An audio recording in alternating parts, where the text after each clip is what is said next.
மதம் மாறி போன ஆளு தானே அவரு? மதம் மாறி போன ஆனா இப்பவும் கிறிஸ்தவ நாடார்னு சொல்லிட்டு இருக்காரு. உங்க நாடார் சங்கத்துல வந்து மதம் மாறி போன நாடார்கள் இருக்காங்களா? அவங்க நாடாரே சேர்க்கறது இல்லையே. நிறைய சங்கங்கள்ல என்ன பண்றாங்கன்னா கிறிஸ்தவர்களை வந்து சேர்த்துறாங்க. அதுக்கு காரணம் என்னன்னா அரசாங்கம். இஸ்மாயில் நாடாரோ இல்ல இப்ராஹிம் நாடாரோ இருந்தாங்க நாடார்னு சொல்லிட்டு அங்க மசூதிக்குள்ள போறீங்கன்னா கழுத்துல சேர்த்து ஒரு போட்டு ஓடுறா வெளியேன்னு சொல்லிட்டு அங்கே மற்ற ஜாதி இதெல்லாம் ஏத்துக்கிட்டாங்க. கனிமொழி எந்த வகையில நாடார்? அது எப்படி நாடார் ஆனாங்க? சட்டப்படி பார்த்தா இசை வேளாளர்னு சான்றிதழ் வச்சிருக்காங்க.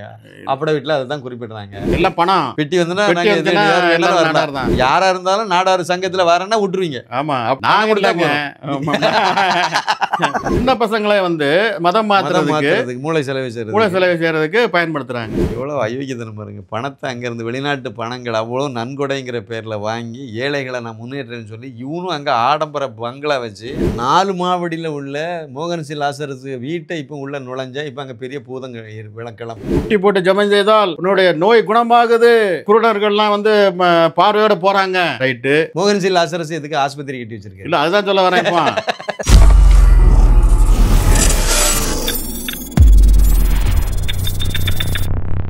சாமானியன் குரல் தேசியவாதிகளுக்கு எனது பணிவான வணக்கம். நாம் இன்னைக்கு வந்து திரு சந்திரசேகர நாடார், அவங்க வந்து நாடார் சமாஜத்தினுடைய தலைவர்.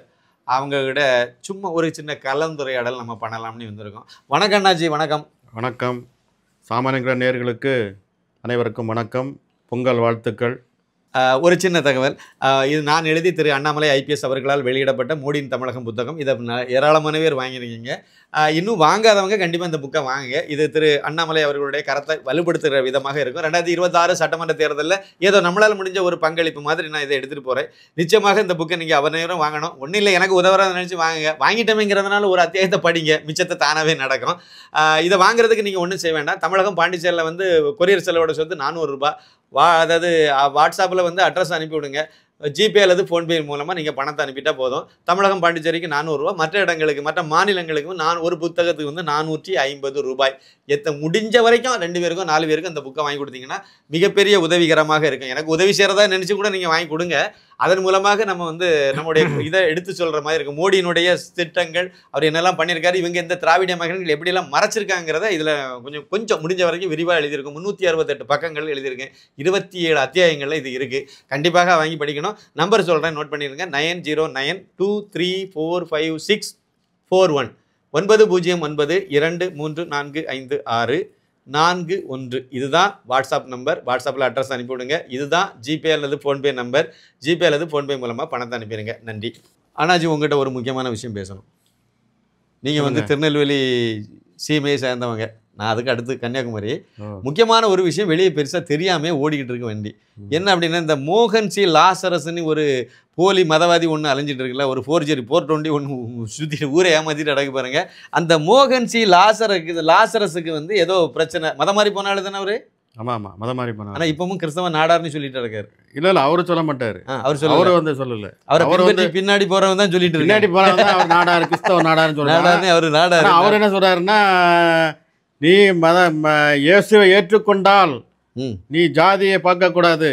பரவாயில்ல. ஆமா, நீ வியாபாரி சங்கத்துல வந்து இருக்கலாம், ஆனால் ஜாதி சங்கத்தில் உறுப்பினராக இருக்கக்கூடாது. பரவாயில்லையே அப்படின்னு சொல்லியிருக்காரு. உங்க நாடார் சங்கத்துல வந்து மதம் மாறி போன நாடார்கள் இருக்காங்களா? நாங்க அவங்க நாடாரே சேர்க்கறது இல்லையே. நாடாராக இது பண்றது கிடையாது. மதம் மாறிட்டா அவங்க நாடார் கிடையாது. நாடார் கிடையாது. எங்க இதுல வந்து ஃபுல் அண்ட் ஃபுல் இந்துவா இருந்தால்தான் நாடார் தான் எங்களுடைய கோட்பாடு. பத்திரகாளி அம்மனை கும்பிட்டா மட்டும்தான் சேர்ப்போம். அவ்வளவுதான். ஆமா, பத்திரகாளி அம்மன் இங்க ஒரு காலு. நான் வந்து காலையில சண்டே ஆனா இயேசுவை பார்க்க போறேன், வெள்ளிக்கிழமை ஆச்சுன்னா நான் பத்திரகாளியை கும்பிட போறேன் அப்படின்னா நீ அங்கே இரு. இல்ல இங்கே இரு. இங்க இருந்தனா நீ நாடாரு, அங்க இருந்தனா நீ கிறிஸ்தவர். அவ்வளவுதான். சரி, இன்னும் நிறைய நாடார் சங்கங்கள் இருக்குல்ல, அந்த கேள்வி கேட்டுட்டு நம்ம விஷயத்துக்கு வந்துடுவோம். நிறைய பேர் நிறைய நாடார் சங்கங்கள் வச்சிருக்காங்க. அதில் பல சங்கங்களில் வந்து மதம் மாறி போன கிறிஸ்தவங்களையும் வந்து நாடார்னு சொல்லிட்டு அடிப்படையில் சேர்த்துருக்காங்க. அது உண்மை தானே? இல்லை, அதுதான். அது வந்து இவங்க என்ன சொல்கிறாங்கன்னா, ஒவ்வொரு நிறைய சங்கங்களில் என்ன பண்ணுறாங்கன்னா கிறிஸ்தவர்களை வந்து சேர்த்துடுறாங்க. அதுக்கு காரணம் என்னன்னா அரசாங்கம். சட்டப்படி வந்து மதம் மாறி போயிட்டால் அவங்க ஜாதி இழந்துருவாங்கன்னு சொல்லிட்டு சுப்ரீம் கோர்ட்டு நிறைய ஆர்டர்ஸ் இருக்குது. ஒருத்தருக்கு ஹிந்துவாக இருந்து அவர் வந்து இஸ்லாத்தையோ கிறிஸ்தவத்தையோ ஏற்றுக்கொண்டால் அவர் அன்னையிலேருந்து அவருடைய ஜாதி அடையாளத்தை இழந்துருவார். அதாவது இந்து மதத்திலேருந்து ஒருத்தர் இஸ்லாமியராகவோ ஒருத்தர் வந்து கிறிஸ்தவராக மாறி விட்டாங்க. அது அவங்க இஷ்டம். அதாவது நம்ம இந்திய அரசியல் சட்டம், நீ வந்து ஹிந்துவாக இருக்கலாம், கிறிஸ்தவனாக இருக்கலாம், முஸ்லீமாக இருக்கலாம், மதம் மாறிக்கலாம், அதுக்கு உங்களுக்கு வந்து பூரண உரிமை இருக்கிறது. ஆனால் நீ இன்னைக்கு இந்துவாக இருக்க, கிறிஸ்டினாக மாறிட்ட, அங்கே போகும்போது உன்னுடைய ஜாதியை கூடவே கூட்டிகிட்டு போக முடியாது. அந்த இதுதான் இது. சரி, ஜாதியை வந்து நீ வந்து போகலாம், ஆனால் உன்னோட ஜாதியை வந்து கூட்டிகிட்டு போக முடியாது. அது கூட கண்டிப்பாக அதுதான் நிறைய ஜட்ஜ்மெண்ட்ஸ் சொல்லுது. இப்போ இந்த வார்த்தையை பயன்படுத்துகிறாங்க. இப்போ சமீபமாக வந்து நீ வந்து போகும்போது, அதாவது சுப்ரீம் கோர்ட் ஜட்ஜ்மெண்ட் என்ன சொல்லுதுன்னா, உன்னோட ஜாதியை இழந்து விடுவாயின்னு சொல்லுது. இப்போ லேட்டஸ்ட் ஜட்ஜ்மெண்ட் என்ன சொல்லுதுன்னா, நீ போகும்போது உன் கூட வந்து உன் ஜாதியை கூட்டு போக முடியாது. ஏன்னா அந்த ஜாதி கட்டமைப்பு it's a part and parcel of Hinduism. இந்துக்களுக்கு மட்டுமே சொந்தமான ஒரு ஜாதி கட்டமைப்பை நீங்கள் கிறிஸ்தவராகவோ முஸ்லீமாகவோ மாறும்போது கூட்டிகிட்டு போக முடியாது அப்படின்னு சொல்கிறாங்க. இப்போ அந்த வகையில் பார்த்தீங்கன்னா இஸ்லாமியர்கள் யாரும் வந்து அவங்க இந்து மதத்துடைய இதை சொல்கிறது இல்லை. நாங்கள் இப்போ இஸ்லாமியர்கள் மாறின உடனே நான் முஸ்லீம் நாடார், முஸ்லீம் செட்டியார்னு யாராவது சொல்கிறாங்களா? அப்படி யாரும் சொல்கிறதில்ல அவங்க. சரி, நான் ஒன்று கேட்குறேன். இந்த மதம் மாதிரி போன சொல்கிறது இல்லை, நீங்கள் இப்போ சொல்கிறது நிறைய பேர் சொல்கிறது இல்லை தான். ஆனால் அங்கேயும் ஜாதி ரீதியாக தான் இன்னமும் இயங்கிட்டு இருக்காங்க. இல்லை, அங்கே இருக்குங்க. தென்காசி ஆனால் இல்லை அவங்க வந்து என்ன சொல்கிறாங்கன்னா, பட்டாணி, ராவுத்தர், இப்படி லப்பை, இப்படி ஒரு 10-12 ஜாதி இருக்கு. இது இருக்கு. இன்னொன்று வந்து என்னன்னா, நான் வந்து நாடார்ல இருந்து மதம் மாறின ஆளு, நான் வந்து பல்லர் சமுதாயத்துல இருந்து மதம் மாறின ஆளு. இந்த விஷயம் வந்து தென்காசியில நேரடியாக போய் பார்க்க முடிஞ்சுது. எங்க முன்னோர்கள் வந்து நாடார்ல இருந்தா மாறினாங்க, நாங்களும் உங்களோட நாங்களும் வந்து தொப்புள் கொடி உறவுதாங்கிற மாதிரி என்கிட்ட கேட்டாங்க. என்னோட தொப்புள் கொடி உறவுங்கிறது வேற, நீங்க சொல்ற தொப்புள் கொடி உறவுங்கிறது சொன்னது அது. நான் என்ன கேட்கறேன்னா, கேள்வி என்னன்னா வேற என்னன்னா, உங்க சங்கத்துல நீங்க சேர்க்க மாட்டீங்க, மதம் மாதிரி போனா எந்த கிறிஸ்தவனையும் சேர்க்க மாட்டீங்க. இன்னும் நிறைய கும்பல் இருக்கு பாருங்க, நிறைய ஜாதி சங்கங்கள் வச்சிருக்காங்க பாருங்க, நாடார் ஜாதி சங்கங்கள். அந்த அமைப்புகள்ல வந்து மதம் மாதிரி போன கிறிஸ்தவங்கள் எல்லாம் சேர்க்கிறாங்க. ஏன் மாதிரி போன முஸ்லீம்களையும் சேர்த்தா என்ன? சேர்க்க மாட்டாங்கிறாங்களா? 1-2 பேர் கேட்டிருக்காங்களே. நானும் வந்து முஸ்லீம் தான், ராவுத்தர் என்னது இப்ராஹிம் நாடார், இஸ்மாயில் நாடார் அப்படி இருக்காங்கல்ல, அவங்க நானும் நாடார் தான். எங்க அப்பா பாட்டன் முப்பாட்டன் காலத்துல நாங்க நாடார தான். இல்ல இப்போ அதுக்கு சொல்லிடுறேன். இப்போ நீங்க வந்து இஸ்மாயில் நாடாரோ இல்ல இப்ராஹிம் நாடாரோ இருந்தாங்க, நாடார்னு சொல்லிட்டு அங்க மசூதிக்குள்ள போறீங்கன்னா கழுத்துல சேர்த்து ஒரு போட்டு ஓடுறா வெளியேன்னு சொல்லிட்டு அங்கே மற்ற ஜாதி இதெல்லாம் ஏத்துக்கிட்டானே. இல்லை, அதாவது இப்போ ஒரு ஜட்ஜ்மெண்ட், லேட்டஸ்ட் ஜட்ஜ்மெண்ட், ஒரு லேடி அவங்க வந்து நாடார் சமுதாயத்திலேருந்து முஸ்லீமாக மதம் மாறிடுறாங்க கல்யாணத்துக்காக. தூத்துக்குடி மாவட்டத்தில். சரி, ரைட்டு, மதம் மாறி போயிட்டாங்க. மதம் மாறி போனதுக்கு பிறகு நான் வந்து முஸ்லீம் ஆகிட்டேன், அதனால் எனக்கு பேக்வேர்ட் சர்டிஃபிகேட் கொடுங்க அப்படின்னு சொல்லிட்டு கேட்குறாங்க. அப்போ தாசில்தார் என்ன சொல்கிறாருன்னா, நீங்கள் முஸ்லீமாக மாறிட்டீங்கம்மா, நீங்கள் நாடாராக இருந்தீங்க, முஸ்லீமாக மாறிட்டீங்க, அதனால் உங்களுக்கு வந்து பேக்வேர்டு தரமாட்டோம். ஏன்னா முஸ்லீமில் வந்து நாடாருங்கிற முஸ்லீம்ங்கிறது கிடையாது, அந்த கிளாஸிஃபிகேஷன் கிடையாதுனால, கவர்மெண்ட்டு அந்த கெசட் இதுலேயே கிடையாதுனால உங்களுக்கு வந்து ஃபார்வேர்டுன்னு தான் தருவோம், அதனால் நாங்கள் ஃபார்வேர்டுன்னு தரோம் அப்படின்னு சொல்லிட்டு ஃபார்வேர்டுன்னு சொல்லிட்டு அந்த கம்யூனிட்டி சர்டிஃபிகேட் கொடுப்பாங்க இல்லையா, அது கொடுத்துட்றாங்க. இந்த அம்மா கோர்ட்டுக்கு போகுது. கோர்ட்டை போய் கேஸை போட்ட உடனே கோர்ட்டு என்ன சொல்கிறாங்கன்னா, கரெக்டான சிந்திக்கக்கூடிய இது, இதில் வந்து லெப்பைன் இருக்குது, ராவுத்தர் இருக்குது, பட்டாணி இருக்குது, இந்த மாதிரி அந்த லிஸ்ட்லாம் சொல்கிறாங்க. லிஸ்ட்லாம் இவ்வளோ தான் இருக்குது, இதில் வந்து நாடார், செட்டியார் அப்படின்னு சொல்லிட்டு இணைக்கிறதுக்கு கோர்ட்டுக்கு இங்கே இது கிடையாது, கவர்மெண்ட்டுக்கும் ரைட்ஸ் கிடையாது. இப்போ நீ வந்து நாடாராக இருந்த நாளை முதல்ல லெப்பை அப்படின்னு சொல்ல முடியுமா? அது சரி, அவங்க ஏற்கனவே இருக்கக்கூடிய பிரிவுக்குள்ள இந்த நாடார்ல இருந்து போனவன எந்த பிரிவுல இருந்து போனாலும், ஆமா, எந்த ஜாதியில இருந்து போனாலும் சேர்க்க முடியாது. ஏன்னா அவங்களுடைய கட்டமைப்பு அப்படின்னா. இப்போ மதம் மாறுறவங்க எல்லாருமே யாராவது மதம் மாறினாங்கன்னா அவங்க லெப்பையிலும் போக முடியாது, எதுலையும் போக முடியாது, எதுலையும் போக முடியாது தான். ஆமா, டாப்ல தான் இருப்பாங்க, டாப்ல தான் இருக்கணும். பொண்ணு மட்டும் அதுக்கு பொண்ணு கட்டி விட மாட்டான். நவ் முஸ்லீம்ங்கிறான், ஒரு வார்த்தை போடுறான், நவ் முஸ்லீம். நீங்களாம் இப்போ மதம் மாறின ஆளு, உங்களுக்கு நாங்க தரமாங்க. அது பின்னாடி ஜாதி தான் நிக்குது, அங்கேயும் ஜாதி தான் நிக்குது, உயர்ந்த ஜாதி இல்லைங்க. அதுவும் வந்து நீங்க எஸ்சியில இருந்து நீங்க மதம் மாறி போனீங்கன்னா தான் அந்த பிரச்சனை. உங்களுக்கு மற்ற பட்டாணி அந்த இதெல்லாம் இருக்கு இல்லையா, மரக்காயர், இதெல்லாம் போனீங்கன்னாக்கா அவங்களுக்குள்ள கொடுத்துப்பாங்களா என்னன்னு தெரியல. அது அவங்க பிரச்சனை, உள்நாட்டு பிரச்சனை, நம்ம போகக்கூடாது. சரி. அவங்களுக்குள்ள திருமணம் உறவுகள் எப்படி பண்ணுறாங்கன்னு தெரியாது. ஆனால் அந்த எஸ்சி சமுதாயத்திலேருந்து போனவங்களை வந்து யாரும் அவங்க வந்து எடுத்துக்கிறது இல்லை. ஆமாம், அதுக்கு உதாரணம் வந்து நம்ம மீனாட்சிபுரம். ஆனால் அதையே வந்து உள்டாவாக்கி இன்னைக்கு ஒருத்தர் பிஹெச்டிலாம் வாங்கிட்டு டாக்டர் ஆயிட்டாரு. டாக்டர் தொல் திருமாவளவன். ஆமாம், அவர் அங்கதான் பிஹெச்டி பண்ணியிருக்காரு. அதுல ஒருத்தர் புக்கை எழுதிக்கிட்டு நூர்ஜஹான் என்ற கருப்பாய் என்கிற நூர்ஜஹான் ஒரு புக்கை எழுதிட்டு அவர் பாவம் வெளியே கொண்டு வந்து உண்மையை வெளியே கொண்டு வந்து அதனால சரி. ஆமா, இப்போ என்னுடைய கேள்வி என்னன்னா, உங்க சங்கத்துல நீங்க வந்து நாடாறுல இருந்து மதம் மாறி போன யாரையும் சேர்க்க போறது இல்லை, சேர்க்கல, அது உறுதியா சொல்லிவிட்டீங்க. மற்ற சங்கங்கள்ல கிறிஸ்தவ மதத்துக்கு போனவங்க சேர்க்கறாங்க, இந்த முஸ்லீம்ல போனவனும் கோரிக்கை வைக்கிறாங்களா, அவனை சேர்க்க வேண்டியதுனா இல்லை, என்ன பிரச்சனை, இஸ்மாயில் நாடார் இருந்துட்டு போட்டோம். அதுதான் சொன்னேன்ல. இப்போ சில சங்கங்கள் இருக்கு, அதாவது அவர் நாடாரு கிறிஸ்தவரா மாறி இருப்பாரு, முஸ்லீமா மாறி இருப்பாரு, அப்புறம் வந்து யார் பௌத்தரா மாறி இருப்பார், அப்புறம் இப்படி நிறையா லிஸ்ட்டு போகுது. என்ன இருந்தாலும் அவங்க நாடார் தானே. ஆமாம், அப்படி சேர்க்க வேண்டியது தானே, அதான் நான் கேட்குறேன். ஆமாம், சேர்த்துட்டு போக வேண்டியது தானே அப்படின்னு சேர்க்குறேன் அப்படின்னு பேசுவார். சேர்க்க வேண்டியது தானே சொல்லி சேர்க்க மாட்டேங்கிறாங்களே, அதான் நான் கேட்குறேன் இந்த கேள்வி. அதெல்லாம் வந்து என்னென்னா காசு கொடுத்தா சரி. அடுத்து ஒரு முக்கியமான கேள்வி கேட்குறேன். சரி, பரவாயில்ல, சேர்க்க மாட்டேங்கிறீங்க. கனிமொழி எந்த வகையில் நாடார்?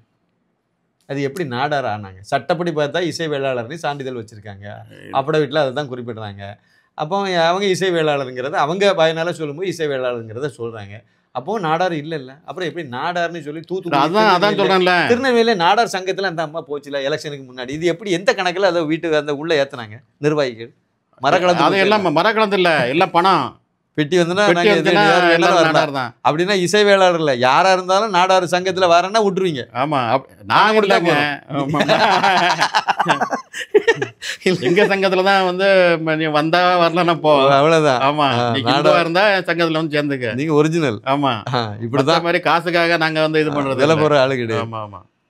தூத்துக்குடியில கனிமொழி வந்து, ஆனா அந்த அம்மா என்ன சொல்லுதுன்னா, நான் இசை வேளாளர் தான் சொல்லுது. ஆமா, அதுதான் நான் சொல்றேன். ஆமா, சர்டிபிகேட் படி என்ன சொன்னா, அந்த அம்மா நாடாரு, அந்த அம்மா நாடாரு. அதை விட கொடுமை என்ன தெரியுமா, இந்த நான் சென்னையில் எழும்பூர்னு நினைக்கிறேன், அங்கே வந்து நாடார் சங்கத்திலேருந்து பண்ண கட்டடத்தை திறக்க வந்தது அந்த அம்மாவை கூட்டிகிட்டு வந்து திறந்து, அந்த அம்மா நாடாரே கிடையாது. அப்புறம் ஏன் கூட்டிட்டு வந்த இடத்துல அது என்ன பேசிட்டு போச்சு, கரியை பூச்சிட்டு போயிடுச்சு இல்லை, அந்த நாடாருங்கிறதே நீங்கள் போடாதுங்க அப்படின்னு சொல்லிட்டு போயிட்டு. அப்போ என்ன சங்கம் அந்த? அப்போ ஆமாம், நாடார் சங்கத்தை கலைக்க சொல்லுங்க. நாடார் சங்கம்னு தானே சார் அந்த அந்த நாடாரே எடுத்து விட்டீங்கன்னா அப்போ என்ன சங்கம் அது? அந்த சங்கத்தில் 20 வருஷமா எவனையும் சேர்க்கறது இல்லை.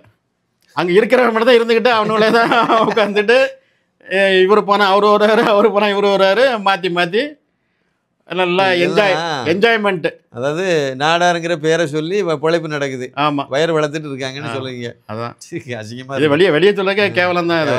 ஆமாம், அவங்க ஏதோ உழைச்சி சம்பாதிச்சு ஏதோ திருடாமல் நேர்மையான வழியில் வாழ்ந்துட்டு இருக்கு சமுதாயம். அந்த காலத்துல இருந்தே ஏதோ எந்த வகையில் வியாபாரம் பண்ணாலும் இல்லை. இன்னைக்கு அந்த சங்கம் வந்து இவ்வளோ கோடி சொத்துக்கு பெருமானோட சொத்து இருந்தானா, யாரோ ஒருத்தர் அந்த காலத்தில் உழைச்ச இதுதானே, அவரோட நேர்மை தானே, அவரு சாப்பிட்டு போயிருக்க முடியாதா? இன்னைக்கு கஷ்டப்படுறவங்களுக்கு உதவலாமா? இன்னைக்கு எவனுக்கா 10 பைசா உதவுறானுங்களா? ஒன்றும் கிடையாது. ஆனால் கனிமொழியை கூட்டிட்டு வந்து அசிங்கப்படுறாங்க, நாடார் சமுதாயத்தை அசிங்கப்படுத்திட்டாங்க. ஆமாம், அவங்க தலையில மண்ணவாரி போட்டாங்க. அம்மா வந்தாங்க, ரிப்பன் ஒட்டிட்டு போயிருந்தாங்கன்னா யாருக்கும் பிரச்சனை கிடையாது. கூப்பிட்டதே தப்புன்னு நான் சொல்றேன், நீங்க என்ன பிரச்சனை கிடையாதுன்னு சொல்றீங்க? ரைட்டுங்க சார், நாடார் சங்கம் ஐயா, இது நாடார் சங்கங்க. பட் தூத்துக்குடி எம்பின்னு சொல்றதெல்லாம் வந்திருக்கலாம். ஏன்னா அது தூத்துக்குடி நெல்லை தூத்துக்குடி இதுக்காக சொல்லிட்டு வந்து கூப்பிட்டுருக்கலாம். எக்மோர்ல திறந்தீங்க. ஆமா, நீங்க எங்க வேணா திறங்க, நாடார் நீங்க சரத்குமாரை கூடலாம், இல்லைன்னா வேற ஏதாவது நாடார்னு இருக்கக்கூடிய ஆளை கூட்டத்தானே சரியா இருக்கும். அது ரைட். அதுக்கு அந்த தலைவர் சங்கம் சார், அது தலைவரே ரிப்பனை வெட்டிட்டு போயிருக்கலாமே. ஆமா, நீங்களே வெட்டுங்க. இப்ப யாரும் உங்களை வெட்டாண்டான்னு சொன்னாங்க? நீங்க ஏதாவது ஒரு ஒரு ஒரு ஆஸ்பத்திரி திறக்கிறோம் நாடார் சங்கத்தின் சார்பில், ஆனால் ஆஸ்பத்திரி அது பொதுமக்கள் எல்லாரும் பயன்படுற மாதிரி. ஒரு கல்வி நிறுவனத்தை தொடங்குறோம், அது எல்லாரும் பயன்படுறது தான், ஆனால் தொடங்குறது நாடார் சங்கம். அந்த மாதிரி ஒரு பொது இடத்துக்கு நீங்கள் கூட்டிகிட்டு வந்தால் கொஞ்சம் லாஜிக் இருக்குது. நீங்கள் கல்யாணம் நீங்கள் வந்து வைக்கிறது வந்து நாடார் சங்கத்துக்கு கட்டடம் திறக்குது, நாடார் சங்கம்னு சொல்கிறீங்க. அதில் ஒரு நாடானே இப்போ இல்லையா? ஒருத்தரும் இல்லையா? நாடாரில் ஒரு ஆள் கூட பெரிய ஆள் இல்லையா? உயர்ந்த லெவல்ல யாருமே இல்ல. ஏன் இருக்காங்க? சிவநாடார்லாம் இல்ல உங்களுக்கு. சிவநாடார்லாம் உங்களுக்கு கணக்கு தெரியாது. அவரோட பெரிய ஆள் இருக்காங்களோ? அப்போ கனிமொழி அவங்கள சிவநாடாரை விட உழைச்சி முன்னேறி வெளியே வந்த ஆளோ, பெரிய ஆளோ? இல்ல நாடார்ல முத்திர குத்திர நாடார் அவங்க கனிமொழி? என்ன திருந்த வேண்டியவங்க நிறைய இருக்கு நாடார் சமுதாயத்துல. சரி போட்டு திருத்தப்பட வேண்டியவர்கள். ஆமா, திருத்தப்பட. சரி போட்டு இப்போ முக்கியமா நம்ம வந்து கேட்க வந்த விஷயம் வந்து மோகன் சி லாசரஸ் இருக்காருல்ல, சமீபத்துல பயங்கரமா நடந்து கத்தி நடக்கார ஏன்? இல்லை, அது வெளியே தெரியாத விஷயம் ஒன்று நடந்திருக்கு. அதை சொல்லுங்க வெளியே. அதாவது இப்போ என்னன்னு கேட்டிங்கன்னா, இவர் வந்து இயேசு விடுவிக்கிறார், அதாவது ஜீசஸ் ரெடீம்ஸ் அந்த சபைக்கு பேர். ஆமாம், அப்படின்னு ஒரு சபையை வச்சு அதுக்கு ட்ரஸ்ட்டு ஒன்று ஆரம்பிச்சிருக்காங்க. இந்த ட்ரஸ்ட்டில் வந்து என்ன பண்ணுறாங்கன்னா, நாங்கள் வந்து ஏழைகளுக்கு அதை பண்ண போகிறோம், என்ன ஏழைகளை வந்து உயரத்தில் திகுண்டு வச்சு இது பண்ண போகிறோம், அவங்களை வீடு கட்டி கொடுக்க போகிறோம், கல்வி கொடுக்க போகிறோம், இப்படி ஒரு பயிரெல்லாம் போட்டு சங்கத்தை அந்த ட்ரஸ்ட்டை வந்து ரிஜிஸ்டர் பண்ணிடுறாங்க. பண்ணிவிட்டு மத்திய அரசில் வந்து எஃப்சிஆர்ஏ லைசன்ஸ்னு ஒன்று வாங்குகிறாங்க. இந்த எஃப்சிஆர்ஏ லைசன்ஸ் அப்படின்னாக்கா ஃபாரின் கான்ட்ரிபியூஷன் ரெகுலேட்டரி ஆக்ட். அது இது வெளிநாட்டிலேருந்து நிதி வாங்குறதுக்காக உள்ள இது நன்கொடை. வெளிநாட்டிலேருந்து நிதி நன்கொடை வாங்கும்போது கவர்மெண்ட்டுக்கு நீங்கள் சொல்லணும் இந்த இவ்வளோ தான் வந்திருக்கு அப்படின்னு சொல்லிட்டு. முன்னாடிலாம் என்ன ஆச்சுன்னாக்க காங்கிரஸ் பீரியடில் பாட்டுக்கு வந்துக்கிட்டு இருக்கோம், யாரும் கணக்கெலாம் கொடுக்க வேண்டியதில்லை, என்ன வேணாலும் சாப்பிட்டுக்கலாம், என்ன வேணாலும் 200 கோடி வரும், 200 கோடி வந்துச்சா ரைட்டு, நீ ஒரு 5 கோடி வாங்கிக்க, நீ ஒரு 10 கோடி வாங்கிக்க, நீ ஒரு 50 கோடி வாங்கிக்க, மீதியை போகிறேன் எனக்கு, இப்படிலாம் பங்கு போட்டு அவங்கவுங்க என்ஜாய் பண்ணிக்கிட்டு இருந்தாங்க. அதை தவிர நிறைய பேங்க்ஸ் இந்தியாவில் வந்து நிறைய பேங்க்கில் வந்து இவங்க வந்து மூலியமாக வந்து ஃபாரின் அந்த கான்ட்ரிபியூஷனை வாங்கிக்கலாம். இப்போ மோடி வந்த பிறகு என்ன ஆச்சுன்னா, ஸ்டேட் பேங்க் நியூ டெல்லியில் ஒரு பிரான்ச் இருக்குது, அந்த பிரான்ச் மூலியமாக தான் வந்து ஆகணும். வெளிநாட்டு நிதி வருதுன்னா அந்த பிரான்ச் மட்டும்தான் இந்தியாவில், அங்கே அக்கௌண்ட் ஓப்பன் பண்ணணும். ஆமாம், டெல்லியில் போய் பேங்க்ல ஆமாம் இந்த நிதியை வாங்கினா நீங்கள் அங்கே அக்கௌண்ட் ஓப்பன் பண்ணி அது மூலியமாக தான் வாங்க முடியும். ஒரு பெரிய செக் இது, செக்கு. ஏன்னா கண்ட பிரான்ச்சுன்னா எஸ்பிஐல கூட எல்லா பிரான்ச்லன்னா கண்டுபிடிக்க முடியாது. இது கரெக்ட் அங்கே வந்தனாலே உள்ள வந்துடும். அங்கேருந்து ஒரு 1000 கோடி வந்திருக்கு. ஆமாம், ஒரு 10 ரூபா வந்திருக்கு இன்னைக்கு, 10 சி, நான் 10 ரூபா இல்லை 10 சி, 10 கோடி ரூபா வந்திருக்கு அப்படின்னு சொன்னா இது இந்த ட்ரஸ்ட்டுக்கு போகுது, பின்னாடி போய் என்ன பாருங்க அப்படின்னு சொல்லிட்டு வந்துடுது. செக் வச்சுட்டாங்க. கரெக்டா. ரெண்டாவது இவங்க வந்து 10 கோடி ரூபா நான் வந்து இந்த இதுலேருந்து வந்துச்சு எங்களுக்கு, இந்த 10 கோடி ரூபாய்க்கு நான் இந்த கிராமத்துக்கு போனேன், அங்கே வந்து ஒரு 100 லெப்ரசி ஆளுங்க இருந்தாங்க, அவங்களுக்கு மெடிசன் கொடுத்தேன், அவங்களுக்கு வந்து சோறு வாங்கி போட்டேன், அவங்களுக்கு துணி வாங்கி கொடுத்தேன், இதெல்லாம் தான் இருக்குது கணக்கு வழக்க காணிக்கணும். 10 கோடிக்கு கணக்கே சொல்லணும். ஆமாம், 10 கோடிக்கு 11 கோடிக்கு கணக்க முடியாது, 10 கோடிக்கு நான் வந்து செலவு பண்ணியிருக்கேன் அப்படின்னு சொல்லிட்டு கணக்கு காமிக்கணும். இதுதான் வந்து அந்த ஆக்டுக்குடைய உண்மையான இது. இப்போ லேட்டஸ்ட்டாக உள்ள சட்டங்கள் ரிவிஷன் பண்ண அதுக்கு, அதாவது இந்தியா முழுக்க எங்கே நிதி வாங்கினாலும் சரி இந்த எஃப்சிஆர் இந்த இது சொல்கிறது ஃபாரினுக்கு மட்டும். ஆமாம், ஃபாரின் இதில் இருந்து நீங்கள் உள்ள இந்தியாவுக்குள்ள பணத்தை கொண்டு வந்தீங்கன்னா அந்த அறக்கட்டளைக்கு வருதுன்னா அந்த அறக்கட்டளை பேரில் டெல்லியில் உள்ள எஸ்பிஐல ஒரு இதுக்குன்னு தனியாக இருக்கக்கூடிய எஸ்பிஐ பிரான்ச்சில் போய் ஒரு அக்கௌண்ட் ஓப்பன் பண்ணி அந்த அக்கௌண்ட் நம்பருக்கு பணத்தை அனுப்பணும், வெளிநாட்டிலேருந்து வரணும். இப்போ முன்னாடி எப்படி இருந்துச்சுன்னா, எக்ஸ் ட்ரஸ்ட் வந்து பணத்தை வாங்கும், ஒரு 200 கோடி வருது அப்படின்னாக்க, இந்த ஒய் இங்கே வா, நீ ஒரு 5 கோடி வச்சுக்க, நீ ஒரு 10 கோடி வச்சுக்க, நீ அங்கே கொஞ்சம் வேறு மதமாத்து கொஞ்சம் மதமாத்து, ஆமாம், நான் வந்து படிப்பு சொல்லி கொடுத்தேன், பெண்களை முன்னேற்றினேன், அது நீ கணக்கு எழுதிக்க, ஆமாம், நீ ஆட்டையை போட்டுக்க அப்படின்னு சொல்லிக்கிட்டு இருந்தாங்க. இப்போ அந்த மாதிரி டிரான்ஸ்ஃபர் பண்ண முடியாதுன்னு சொல்லிட்டாங்க. கூடாது, சட்ட விரோதம். ஒரு ட்ரஸ்ட்லேருந்து இன்னொரு ட்ரஸ்ட்டுக்கு மாற்ற முடியாது. ரைட்டு. ஆமாம், அப்போ வெளிநாட்டிலேருந்து வந்தாலும் டெல்லியில் உள்ள அக்கௌண்ட்டில் தான் வரணும், டெல்லி எஸ்பிஐ பேங்க் அக்கௌண்ட்டுக்கு தான் வந்தாகணும். ஆமாம், அப்புறம் அப்படியே உள்ளே வரக்கூடிய பணத்தை இன்னொரு அக்கௌண்ட்டுக்கு மாற்ற முடியாது, இன்னொரு ட்ரஸ்ட்டுக்கு நீங்கள் மாற்றி நான் அதை செய்தேன் இதை நீ செய்கிறது தானே வாங்கினேன், நீ செஞ்சா செய்ய, இல்லைன்னா திருப்பி அதை பணத்தை திருப்பி கொடுக்கல, அரசாங்கத்துக்கு கொடுக்க, கணக்க சொல்லு, அவ்வளோ என்னத்தை செய்த அதை சொல்லு. நீ 100 கோடியே வாங்கினியா, என்னத்தையும் வாங்க, நீ என்னத்தையும் பண்ணு, 100 கோடி கணக்கு கொடு. ஆமாம், அவ்வளோதான். இதனால இதில் மோகன் சி லாசரஸுக்கு என்ன பிரச்சனை வந்துச்சு? இல்லை, இப்போ இவங்க வந்து இஷ்டத்துக்கும் இப்போ பைலால வந்து இதெல்லாம் இருக்கும், ஆனால் உள்ளபடியே எதுக்கு பணம் வருது? பணம் மதம் மாத்துறதுக்கு. ஆமாம். ஒரு என்ன தென்காசி போகிற வழியில் ஒரு கிராமத்தில் ஒரு ஆட்டோ வந்து நிற்கிது, முறுக்கு பிஸ்கெட்டு எல்லாம். ஓகே, பசங்களாம் வாங்க, முறுக்கு பிஸ்கெட்லாம் கொடுத்தாச்சு. கொடுத்த உடனே சின்ன பிள்ளைகளுக்கு என்ன தெரியும்? ரைட்டு, ஏதோ ஒரு அம்மா வந்தாங்க, மிட்டாய் பிஸ்கெட்லாம் கொடுத்தாங்க, சாப்பிட்டாச்சு. அப்புறம் அடுத்த நாள் போகிறாங்க, உடனே எல்லாம் முறுக்கு தரேன் பிஸ்கெட் தரேன்னு சொல்லி வாங்கிட்டு அவ்வளோத்தையும் ஆட்டோவில் ஏற்றுறாங்க. ஏற்றி எங்கே கொண்டு போகிறாங்கன்னா ஜெபமலைக்கா? என்ன விபிசியா, அது மாதிரி வெக்கேஷன் பைபிள் கிளாஸ் தான் அதுக்கு பேர். ஓ சரி. அங்கே கொண்டு போயிட்டு ஏசு நல்லவர், ஏசு வல்லவர் பைபிள் கிளாஸ். சரி. அப்போ சின்ன பசங்களை வந்து மதம் மாற்றுறதுக்கு, மூளை செலவு செய்கிறதுக்கு பயன்படுத்துகிறாங்க. புரியுதா? இதுக்கு தான் அந்த பணம். ஆனால் வாங்குறது என்ன? கோடிகளில் வாங்குறோம், ஏழைகளுக்கு நல்லதை பண்ண போகிறோம் அப்படிங்கிறது காரணம். பைலாவில் வந்து அப்படி தான் இருக்கும், ஏழைகளுக்கு நாங்கள் அதை செய்கிறோம் இதை செய்கிறோம், கல்வி கொடுக்கணும். ஆமாம், அங்கே இருக்கிறவன் முட்டாள் இல்லை, அங்கே இருக்கிறவன் இவரை ஏழைக்கு பண்ண போகிறாருன்னு சொல்லிட்டு அங்கேருந்து அனுப்புகிறான். இவன் போய் இங்கே மதம் மாற்ற போகிறான்னு தான் தெரியும் அவனுக்கு. ஆனால் சட்டப்படி இப்படி ஏழைகளுக்குன்னு சொன்னால் தான் நம்ம அரசாங்கத்தை ஏமாற்ற முடியும். அதை முன்னாடி இந்த கவர்மெண்ட்டு ஆசீர்வாதம் பண்ணிச்சு. ஆமாம். இப்போ வந்து இவர் ஆப் அடிச்சிட்டாரு, அதனால் இதாயிட்டு. இப்போ என்ன ஆயிருக்குன்னா, அந்த எஃப்சிஆர் லைசன்ஸில் இவங்க வந்து நிறைய தில்லுமுல்கள் பண்ணியிருக்காங்க. யார்? Jesus redeems. இது அதான் மோகன் சி லாசரஸ் வந்து எதாவது பண்ணியிருக்காங்க. அதே ஃப்ராடு கம்பெனி தானே. அப்புறம் என்ன பண்ணிட்டு போகிறாங்க. பட் ஆனால் வந்து நிறைய கணக்கு விலை கொடுக்கல. அது என்னென்ன பின்னாடி நிறைய தில்லுமுல்கள் இருக்குது. இதை வந்து ஒரு அமைப்பு வந்து கண்டுபிடிச்சி, அதாவது ஹோம் மினிஸ்ட்ரிக்கு லெட்டர் எழுதுகிறாங்க. இந்த மாதிரி ஐயா, இந்த மாதிரி இவங்க வந்து இது மாதிரிலாம் பண்ணுறாங்க, சரியான அந்த பணத்தை வந்து எட்டி பாருங்க அப்படின்னு சொல்லிட்டு சொல்கிறாங்க. சொன்ன உடனே அவங்களும் வந்து உடனே நினச்ச உடனே ஆமாம் இவர் சொல்லிட்டாரு, அதனால் இதை பண்ணக்கூடாதுன்னு சொல்லிட்டு அது விசாரணை வைக்கிறாங்க. அவங்களும் தெரியாமல் விசாரணையெல்லாம் பண்ணி கடைசியில் பார்த்தாக்கா இவங்க சொன்னதெல்லாம் ஓரளவுக்கு உண்மை தான் அப்படின்னு சொல்லிட்டு அந்த எஃப்சிஆர்ஐ லைசன்ஸை வந்து கேன்சல் பண்ணிடுறாங்க. முதல்ல சஸ்பெண்ட் பண்ணது ஒரு வருஷத்துக்கு முன்னாடி சஸ்பெண்ட் பண்ணி வச்சுட்டு பழையபடி நீ கொடு கணக்கு அக்கௌண்ட் கொண்டு வான்னு சொன்னால் இவங்க ஒன்றும் பண்ண முடியல. இருந்தால் கொண்டு வரோம். மதம் மாற்றத்தை மட்டுமே செய்தால் எங்கே போய் அக்கௌண்ட் வரும்? அங்கே போய் நான் வந்து இந்த கிராமத்தில் போய் 100 பேரை மதம் மாற்றினேன், அதுக்கான செலவு இவ்வளவு அப்படின்னு எழுத முடியாது. இல்லை அப்படின்னா சட்ட சிக்கலாயிரும்ல, மாட்டிக்கு வரல. ஆமாம், அதனால கேன்சல் பண்ணிட்டாங்க. முறுக்கு வாங்கி கொடுத்தேன், பிஸ்கெட் வாங்கி கொடுத்தேன், அது எவ்வளோ தான் எழுத முடியும்? கோடிக்கணக்கில் எழுத முடியும். சரி, மாட்டிக்கிட்டாரு. முதல்ல போன வருஷம் சஸ்பெண்ட் பண்ணியிருந்தாங்க.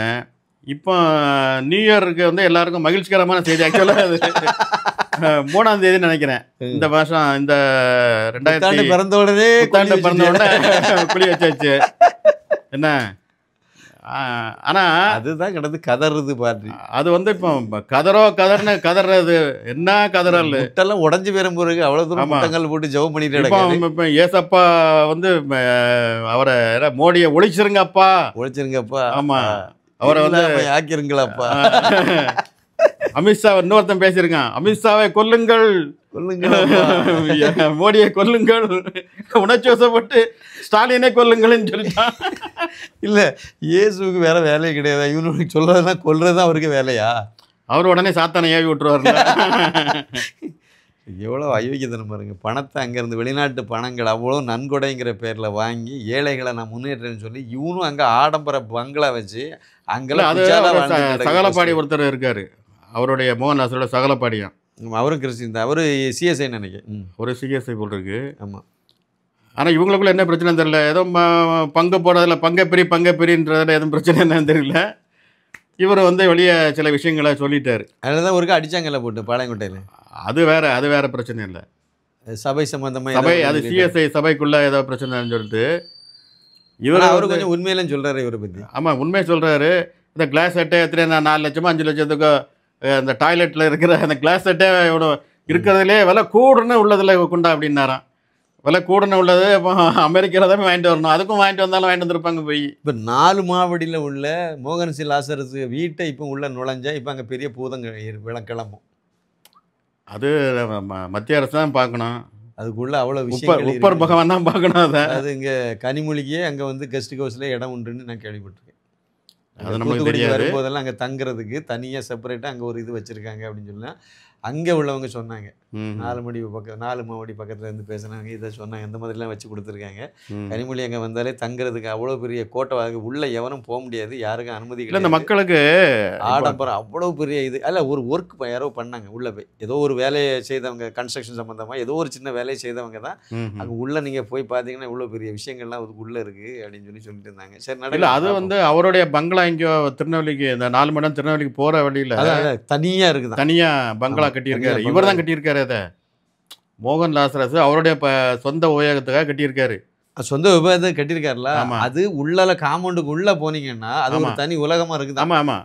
ஒரு உலகமாவே அவ்வளவு காஸ்ட்லி. அதை அதுக்கு அவருக்கு சகலப்பாடி சொன்னார்ல, சகலபாடி அது சொன்னாரு. மாதிரி அந்த கக்கூஸ் ரூம்ல உள்ள அதுல அந்த இருந்து கிளாஸ் செட்டு, அதான் கிளாஸ் செட்டை வந்து எத்தனையோ லட்சத்துக்கு வாங்கியிருக்காரு. அது எல்லாமே ரொம்ப உலகத்துல எவனுமே பயன்படுத்தாததெல்லாம் உள்ள பயன்படுத்தி வச்சிருக்காங்க. ஆமா. அவ்வளவு ஆடம்பரமா இவர் வந்து ஏழைக்கு உதவுறாரு.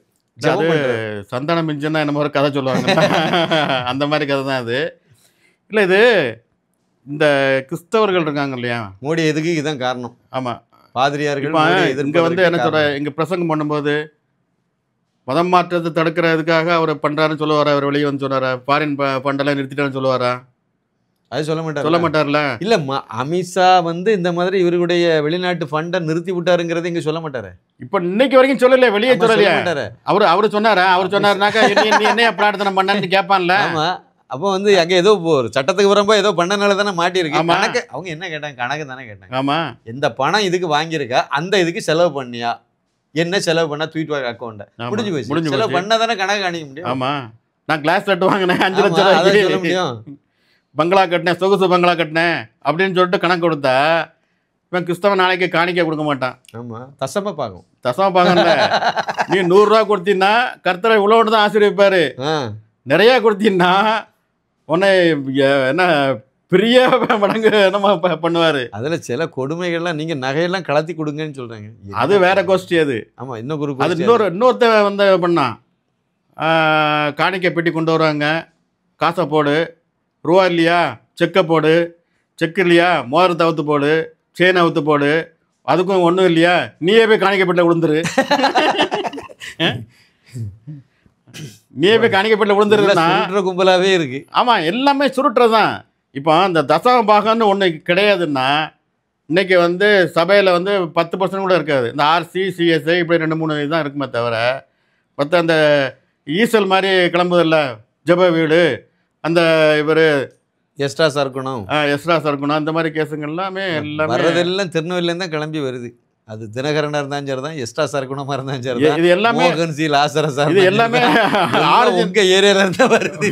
அதுவும் எல்லாம் நாடார்ல இருந்து வருது. அதுதான் சொல்கிறேன் நான். இப்போ போனது இல்ல நாடார் இவனுங்க தான் இப்போ என்ன பண்ணுறாங்கன்னா மதம் மாறி போன உடனே ஆஹா இதில் வந்து கஷ்டப்பட்டு சம்பாதிச்சாலும் வேற எந்த பிஸ்னஸ்லையும் பண்ண முடியாது, கடையை வச்சாலும் வாழ்க்கை ஃபுல்லா கடையை தான் வச்சு நேர்மையா இருக்கலாம். ஆமா, ஆனா இப்படி ஏமாத்தினாதான் சீக்கிரம் கோடீஸ்வரன் ஆயிடலாம். இப்போ முட்டி போட்டு ஜெபம் செய்தால் உன்னுடைய நோய் குணமாகுது, கண்ணு குருடர்கள்லாம் வந்து பார்வையோட போறாங்க. ரைட்டு, மோகன் சி லாசரஸ் எதுக்கு ஆஸ்பத்திரி கட்டி வச்சிருக்கேன்? இல்லை அதுதான் சொல்ல வரேன். இப்போ அப்போ ஜெபம் பண்ணிட்டு இருக்க வேண்டியதானே. எப்பா நீ உனக்கு என்ன குருடா, வா இல்லை முட்டி போட்டு ஜெபம் பண்ணு, இப்படி தொட்ட உடனே கண்ணு குணமாயிருது, சரியாயிரும். நம்ம கண் பார்வை வந்துடுது. காது கேட்கலையா, ரைட்டு, காது கேட்கலன்னா முட்டி போட்டு ஜெபம் பண்ணி மோகன் லாசரஸுக்கு தலையில் கையை வச்சுட்டாருனாக்கா காது சரியாக போயிடுது. நடக்க முடியாதவன் வீல் சேரில் வரான், இவர் தொட்ட உடனே வீல் சேர்லாம் தூக்கி தூர எறிஞ்சிட்டு பறந்து போகிறான். இப்படிலாம் நடக்குது, அற்புதங்கள்லாம் நடக்கிறாரு. அது மோகன் லாசரஸ் பண்ணுறதுனால அற்புதங்கள் நிறைய நடக்குது. அப்புறம் எதுக்கு மல்டி ஸ்பெஷாலிட்டி ஹாஸ்பிட்டல் எதுக்கு தான் கேட்குறேன். அவர் தானே திறந்து வச்சிருக்காரு, அவருக்கு ஆஸ்பத்திரியே இருக்கு. அவருக்கு ஆஸ்பத்திரி தான். ஆமாம், எதுக்கு வச்சிருக்காரு? ஆமாம், அதான் ஜெபம் பண்ணி குணப்படுத்திடலாம்ல. இல்லை இந்த மாதிரி முத்தின கேசுங்கள்லாம் அங்கே கொண்டு பைத்தியக்கார ஹாஸ்பிட்டல் சேர்க்கணும்ல, அதுக்காக இருக்குமோ?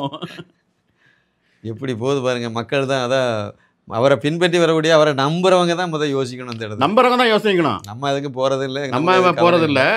நம்புறவங்க தசம பாகங்கிற அடிப்படையில் ரூபா கொடுக்குறவங்க தான் இதை பற்றி யோசிக்கணும். இல்லை இப்போ ஒரு பைபிள் வசனத்தை படிக்கிறாரு, வசனத்தை படிக்கும்போது அப்போ ஓ அப்படின்னு அப்படியே ஒரு ஆக்ஷனு, சிவாஜி கணேசன்னா தோத்து போயிருவாரு. பிச்சை வாங்குறவங்க.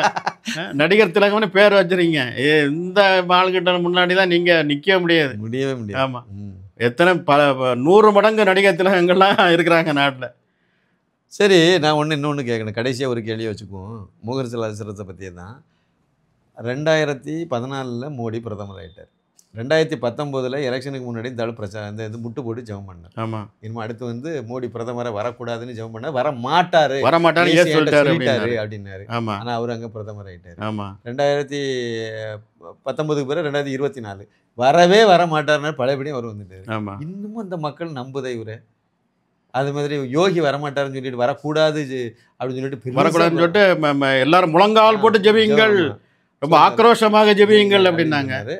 பழையபடியும் அவர் வந்துட்டார். இன்னமும் அவர் தான் வருவாங்க கதை. சரி, அதுக்கு பிறகு அவர் ஆனால் இயேசு என்கிட்ட நேரடியாக பேசினாருன்னு வேற சொல்றாரு. அவர் தானே சொன்னாரா? ஆமா, வரமாட்டாருன்னு. இல்லை, இந்தியாவை காப்பாற்றணும்னா அவர் வரக்கூடாதுன்ட்டு. இந்தியாவை எல்லாம் அழிவு பாதையில் போயிட்டு இருக்கான். அதனால இயேசு சொன்னாரா? அவர் ஒவ்வொரு தடவையும் ஒவ்வொரு தேர்தலும் இதே மாதிரி சொல்றாரு. இதே மாதிரி மக்களும் அந்த அவங்கள பின்பற்ற மக்களும் நம்புறாங்களே. ஆமா, நம்பிட்டு வரமாட்டாங்க நினைக்கிறாங்க. வருஷம் 2000 இப்போ ஃபார் எக்ஸாம்பிள் 2020 ஜனவரி மாதம் வாக்கு தத்தம் அப்படின்னு ஒன்று சொல்லுவாங்க. வாக்கு தத்தம்னா அது இந்த வருஷத்துக்கான ஆண்டவர் இவங்கள்ட்ட மட்டும் சொன்னவர் சொல்லியிருக்காரு. ஆமாம், சொல்லிட்டு போகும்போது இவர் மோகன் லாசரஸ் இதெல்லாம் சொல்லியிருக்காரு ஆண்டவர் அப்படின்னு அவர் ஒன்று சொல்லுவார். அடுத்தபடி எஸ்ரா சர்க்குன்ட்ட போனீங்கன்னா அவர் ஒரு வாக்கு தத்தம் சொல்லுவார். பால் தினகரன் இன்னொன்று சொல்லுவார். அப்போ இதில் எது தான் ஒரிஜினலாக சொன்னவர்? அப்போ ஆண்டவர் வேற வேலையே இல்லையா? ஒவ்வொரு ஆள்கிட்டையும் ஒவ்வொரு வாக்கு தத்தம் சொல்லுவார். ஒவ்வொருத்தருக்கும் ஒவ்வொரு ஆண்டவர் இருப்பாரோ? இல்லை, இவருக்கு வேற இயேசு, அவருக்கு வேற இயேசு. ஆமாம், அவருக்கு நாடார், எல்லாரும் நாடார் தான். அதனால விட்டுடலாம். நாடார் நீ திருப்பி நாடார் நாங்கள் நாடார்னு சொல்றது இல்லைங்க. அப்புறம் நாடார். சரி, இவருக்கு வேற இயேசு, அவருக்கு வேற இயேசு, இவருக்கு வேற இயேசு. ஆமா, இயேசுவே வச்சு வியாபாரம் பண்ணிட்டு இருக்கேன். அதான் எல்லாமே பேரை வச்சுக்கிட்டு. சரி, எனக்கு ஒரு பெரிய சந்தேகம் என்ன அப்படின்னா, மோகன் சி லாசரஸ் ஜெபம் பண்ணா எல்லாமே நடக்குது அப்படின்னு சொல்லி நம்ப வைக்கிறார். ஆமாம். ஆனால் அவர் ஒவ்வொரு தடவை இப்போ மோடியை பிரதமரை வர மாட்டார், வரக்கூடாதுன்னு ஜெபம் பண்ணாரு. அது மீறி வந்துட்டார். அப்போ ஜெபத்துக்கு வலிமை இல்லையோ? மோகன் சி லாசரசனுடைய ஜெபம் அது ஆக்சுவலாக அது உண்மைதான். ஏன்னா பைபிள் என்ன சொல்றாங்கன்னா, மாயக்காரர்கள். இல்லை, பைபிளில் நீ ஜெபம் பண்ணுறது 4 சுவத்துக்குள்ளே பண்ணு, உனக்கு மட்டும் இது பண்ணு, பிறருக்கு சத்தம் கேட்காம பண்ணு, இதெல்லாம் சொல்லியிருக்கு. ஆனா மைக்கெல்லாம் வச்சு கேமரா வச்சு இது பணம் பண்றதுக்கு ஏமாத்துறாங்க. பைபிளை உண்மையா படிச்சவன் அங்க போக மாட்டான். சரி, இப்போ அந்த பைபிள்ல இருக்குல்ல, அதை பின்பற்றவன் போக மாட்டான், ஏமாந்தவன் போவான். ஆமா, கம்மெல்லாம் கலத்தி கொடுத்துட்டு வருவான். அங்க ஒரு பொம்பளை ஐயோ நீங்க 1 கிராம் கம்மால போட்டீங்கன்னா ஆண்டவர் உனக்கு 1 கிலோ கம்மலா தருவாரு. உழைச்சி சம்பாதிச்சா வரும். ஆமா, நம்பிக்கை இல்லாதெல்லாம் வராது. நம்பிக்கை இல்லைன்னா நீ போயிரு. என்ன கொடுமை இது? அதைத்தான் நான் சொல்றேன். இப்போ மற்றவங்களை நீ இயேசுவை சரியா நம்பலை, நீ சரியா ஜெபம் பண்ணலை, அதனால உனக்கு இது நடக்கலைன்னு இவர் சொல்றாரு. ஆமா, ஏன் நடக்கலைன்னு கேட்கும்போது அந்த இடத்துல இவர் இதை தான் பயன்படுத்துறாரு.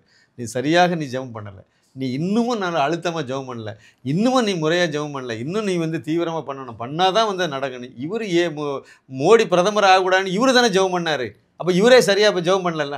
இல்லை, இவர் என்ன சொல்றாருன்னா விசுவாசத்தோட ஜெபிக்கணுங்கிறாரு. ஆமா, இவர் அப்ப விசுவாசத்தோட விசுவாசம் இல்ல, இவருக்கே இல்ல. ஆமா, விசுவாசமா ஜெபிச்சிருந்தாருன்னா மோடி பிரதமரா 2019 வந்திருக்க மாட்டாரு. யோகி 2வது முறையா முதலமைச்சர் ஆயிருக்க மாட்டாரு. ஆமா, அப்ப அதை மீறி வந்துட்டாருனால இவர் விசுவாசமா ஜெபிக்கலன்னு தானே அர்த்தம். ஆமா, அப்ப அவரே விசுவாசமா ஜெபிக்கலன்னா அவரை பின்பற்றி வரக்கூடியவங்க, இவரை நம்புறவங்க எப்படி முன்னேறுவாங்க, எப்படி நல்வழிக்கு வருவாங்க? இப்போ ஒரு இதை பார்த்தீங்கன்னாக்க வியாபாரிகளுக்காக சிறப்பு ஜெபம் அப்படிங்கிறாங்க. என்ன அதில் ஒருத்தர் சொல்றாரு, நான் சென்ற வருடம் 2000 ரூபாய் பக்கத்து வீட்டுக்காரர்கிட்ட கடனை வாங்கிட்டு ஜெபத்தில் கலந்துக்கிட்டாரான். அப்போ 2000 கட்டணும் அப்படின்னு அர்த்தம். சரி, புரியுதா? அப்போ ஜெபம் பண்ணுறதுக்கு கட்டணும் 2000 ரூபா, ரைட்டு. இப்போ 1 வருஷத்துக்கு கழிச்சு இப்போ வராவலாம். இப்போ அவர் என்ன இல்லை அவருடைய அனுபவத்தை சொல்கிறாராம். அவருக்கு இயேசு என்னென்ன அற்புதம் செஞ்சாருன்னு சொல்கிறாராம். இப்போ சைனாவிலேருந்து அவர் ஃபுல்லாக இம்போர்ட் பண்ணுறாராம். என்னத்தை இம்போர்ட் பண்ணுறாருன்னு தெரில, இம்போர்ட் பண்ணுறாராம். ஆனால் அவர் 8ஆம் கிளாஸ் தான் படிச்சிருக்காராம். ஆனால் சைனாவில் வந்து எல்லாமே இம்போர்ட் பண்ணி இப்போ பெரிய பெரிய மாளிகை எல்லாம் வச்சுக்கிட்டு இப்போ பல கோடிக்கு அதிபதி ஆகிட்டாராம். 2000 ரூபாய்க்கு பிச்சை எடுத்துக்கிட்டு இருந்த போன வருஷம் இருந்தவர் ஒரு வருஷத்துல ஒரு வருஷத்துல பல கோடிகளுக்கு கோடிக்கு அதிபதி ஆகிட்டாராம். மாளிகைகளுக்கெல்லாம் அதிபதி ஆயிட்டாரு. ஆமாம். சோதனை போட இதை வந்து ஒரு சின்ன, அதாவது 1ஆம் கிளாஸ் படித்தவனுக்கு உள்ள அவன் கூட கொஞ்சம் ஞானமாக கேட்டான்னா, என்னடா அது எப்படிடா சாத்தியம் அப்படின்னு கேட்பான். ஆனால் அதில் உட்காந்துருக்கு, லட்சக்கணக்கில் உட்காந்துருக்கு, முன்னாடி ஆயிரக்கணக்கில் உட்காந்துருக்கு, லட்சக்கணக்கில் இல்லை ஆயிரக்கணக்கில் உட்காந்துருக்குன்னு வச்சுக்கிடுவான். ஆமேனப்பா ஐயோ. அப்போ இவங்களுடைய பைத்தியக்காரத்தனம் தான் அவருக்கு மூலதனம். கரெக்ட், சரியா சொன்னீங்க. ஆமாம். இவங்க திருந்திட்டாங்கன்னா அவரு நாங்கள் வீட்டுக்கு போக வேண்டியதுதான். ஆனால் இது திருந்த போகிறதும் இல்லை, அவங்க இன்னும் பல கோடிக்கு அதிபதி ஆகிட்டு தான் இருப்பாங்க. அதனால் நம்ம அந்த சப்ஜெக்டை இதோட முடிச்சுக்கிடுவோம். இல்லை, கடைசியாக ஒரு துணுக்கு செய்தி மட்டும் கேட்டுருவோம். அதுக்கு நீங்கள் தான் கரெக்டாக இருக்குது. ஊரில் உள்ளவனுக்கெல்லாம் குழந்தை பிறறதுக்காக ஒரு ஜெபம் பண்ணி எல்லாத்துக்கும் குழந்தை பிறகுன்னு சொல்கிறாங்க. மோகன் சி லாசரஸ் ஜெபம் பண்ணால் இல்லை குழந்தை இல்லாதவங்களுக்கு குழந்தை வந்துடும், குழந்தை பிறக்குதுன்னெலாம் சொல்லிட்டு இருக்காங்க. அவருக்கு ஏன் குழந்தை பிறக்கலை? மோகன் சி லாசரஸுக்கு ஏன் குழந்தை இல்லை? இல்லை, அது வந்து ஆண்டவர் சொல்லியிருக்காருல, அவர்கிட்ட வந்து என்ன சொல்லியிருக்காரு? நீ குழந்தை பெற்றுக்கிட்டீங்கன்னா நீ பிள்ளைய வந்து எல்கேஜியில் சேர்ப்ப, அப்புறம் யூகேஜி போகும், அது அப்புறம் 5ஆம் கிளாஸ் போகும். நீ கொண்டு டெய்லி ஸ்கூட்டரில் கொண்டு போய் அதை கொண்டு ஸ்கூலில் கொண்டு விடுவ. அப்புறம் காலேஜ் போனால் காலேஜாக அலைஞ்சி காலேஜ் கொண்டு சேர்ப்ப. அப்போ நீ வந்து என்னையை கவனிக்க மாட்டே, நீ என்னையை மறந்துடுவ. அதனால் அதுக்காக உனக்கு குழந்தை கொடுக்கல அப்படின்னு சொல்லிட்டு அவர் வந்து தெளிவாக சொல்லிட்டு போயிட்டார். ஓ ஆமாம். அதாவது அது இதுக்காக வேண்டி தான் அவருக்கு குழந்தை இல்லை, இதுக்காக வேண்டி தான் குழந்தை இல்லை. மற்றபடி நீங்கள் வேறு ஏதாவது நினச்சிக்கிட்டீங்கன்னாக்கா அதை இயேசு பொறுப்பு கிடையாது. சரி, இது இப்போ தானே அவருக்கு தெரிஞ்சு? இவ்வளோ வருஷத்துக்கு முன்னாடி எல்லாம் ஜெபம் பண்ணி எனக்கு ஒரு குழந்தை வேணும்னு அப்போ ஜெபமே பண்ணல அவருக்காக பண்ண மாட்டார்ல, மற்றவங்களுக்காக தானே. ஆமாம். அப்போ அங்கே கட்டி வச்சிருக்க வீடு, பங்களா, அப்போ ஜெபமலைன்னு அங்கே ஒரு தென்காசி மாவட்டத்தில் இடம் பிடிச்சி போட்டு வச்சிருக்கிறது. ஆமாம், எல்லாமே மற்றவங்களுக்கு தான், மற்றவங்களுக்கு தான். சரி, கிளம்புங்க, நம்ம அப்போ போவோம், சுற்றி பார்த்துட்டு வருவோம். நீங்கள் ஒரு 200 பேர் போய் அங்கே போய் உட்காந்து இன்னைக்கு நாங்கள் வந்து இயேசுவை ஏற்றுக்கொண்டு ரட்சிக்கப்படுறோம் அப்படின்னு சொன்னீங்கன்னா உங்களுக்கு மக்களுக்காகன்னு சொன்னீங்க, பிறகு இயேசுவை ரட்சிக்கணும்னு சொல்றீங்க. அவங்க பாஷையில கேட்டே திறக்கும். ஆமா, உள்ள என்ட்ரியே கிடையாது. உள்ள அது வாசல் ரோட்லயே விட்டுருவாங்க. ஆமா, அதுவும் நீங்க அந்நிய பாஷையில ரொம்ப ரொம்ப இருக்கணும். அந்நிய பாஷைன்ட்டு நம்ம கொச்ச கொச்ச கொச்ச கொச்ச கொச்சான்னு சைனாக்காரன் பாஷையில பேசுனீங்கன்னா தான் உங்களுக்கு வந்து உள்ள திறப்பாங்க. இல்லைன்னா நீங்க வந்து கள்ள விசுவாசி. இவரு கள்ள தீர்க்க தரிசி. அவர் கள்ள தீர்க்க தரிசி சொல்லவே கூடாது. நீங்க கள்ள விசுவாசின்னு அவரை உங்களை சொல்லலாம், ஆனா நம்ம வந்து அவரை சொல்லக்கூடாது. கள்ள தீர்க்க தரிசின்னு சொல்லக்கூடாது. ஆமா, அது சரி. எப்ப அடி வாங்க போறாரோ செருப்படி, அது பின்பற்றி வரக்கூடிய மக்கள் எவன ஒருத்தன் ஒரு செயினை கலத்தி கொடுத்தவங்களாம் எப்போ அறுவலை தூக்கிட்டு வரேன்னு தெரியல. இல்லை, பார்ப்போம். கள்ள தீர்க்க தரிசி எவன ஒருத்தன் சொல்லிட்டான் உங்களுக்கு, அவனை உடனே ஸ்டேஷன்ல கொண்டு போய் வச்சு அவனை கையை காலை உடையுங்கள் அப்படின்னு சொல்லிட்டு ஸ்டேஷனுக்கு இது போனோம், ஜெபம் பண்ண போதுமே. அது தான் டைரக்ட் கான்டாக்ட்ல இருக்காரு, பேசுவாரு. அவரு வரமாட்டார்ல, அவர் பேசிய உடனே அவருக்கு வந்து முடமாக்குங்க, அதாக்குங்க, இதாக்குன்னு சொல்ல வேண்டியதுன்னு. அதுக்கு எதுக்கு போலீஸ் ஸ்டேஷன் போகணும்? அவர் போலீஸ்காரனுக்கு பணத்தை இயேசுவை விட இவருடைய ஜபத்தை விட போலீஸ்காரங்க உயர்ந்தவங்களா? ஆமா. சரி, பரவாயில்ல. பல்வேறு தகவல்களை நம்ம வெளிப்படையாக பகிர்ந்துக்கிட்டோம். மிக்க நன்றி அண்ணாச்சி. நன்றி.